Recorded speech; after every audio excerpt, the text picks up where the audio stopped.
যে টপিকটা নিয়ে আলোচনা করব সেটা হচ্ছে তোমাদের ডাইরেক্ট স্ট্রেস নিয়ে ডিসকাস করব। ঠিক আছে, ডাইরেক্ট স্ট্রেসটা কি?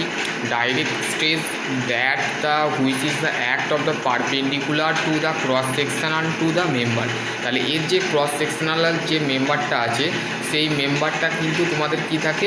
পারপেন্ডিকুলার। ঠিক আছে, ডাইরেক্ট স্ট্রেসের ক্ষেত্রে কিন্তু যার ক্রস সেকশনাল মানে হচ্ছে যেমন তোমাদের মার্কারটাকে যদি তুমি ভেঙে ফেলো, মার্কারটাকে ভেঙে তুমি কি করবে, মার্কারটার যে ডাইরেকশানে ভাঙবে দেখবে ওপর দিকটা যে গোল থাকে সেটাই হচ্ছে তার ক্রস সেকশনাল এরিয়া।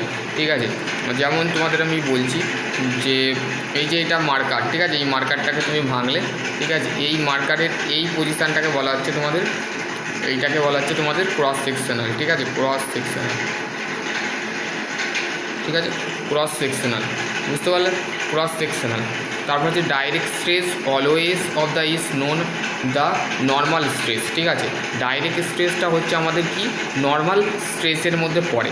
ঠিক আছে, direct stress the either the stress direct to stress of the either to tensile and compressive the nature the according to the nature of the loading. তাহলে আমাদের কি বলছে, ডাইরেক্ট স্ট্রেসের মধ্যে আমাদের নর্মাল স্ট্রেসটা যেটা থাকে সেটা বেসিক্যালি আমাদের কি থাকে, কম্প্রেসিভ স্ট্রেস, মানে এই যে ছবিটা দেখলে এই যে কম্প্রেসিভ স্ট্রেস, আর টেনশন মানে টেনসাইল স্ট্রেস, মানে টেনশনকে আমরা টেনসাইল ফোর্স বলে, টেনসাইল স্ট্রেস বলে থাকি।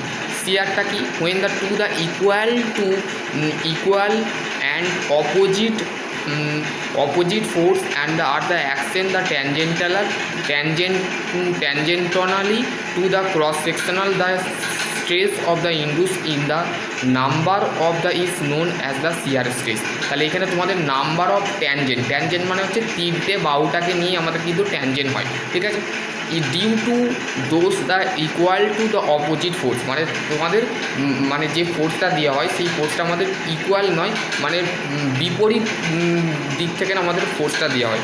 ঠিক আছে, যেমন লেদ মেশিনে যেমন নাট বোল্ট ক্ষেত্রে দেখো, নাট বোল্টে আমাদের বেসিক্যালি কী হয়, নাট বোল্টের ক্ষেত্রে তোমাদের কী হয়, নাট বোল্টের ক্ষেত্রে আমাদের যখন ভাইব্রেট হয়, কম্পন হয় বা বজ্রপাত হয়, তো সেই ক্ষেত্রে তখন কী হয়, তখন মেনলি বজ্রাঘাতের কারণে তখন কম্পনের কারণে মেটেরিয়াল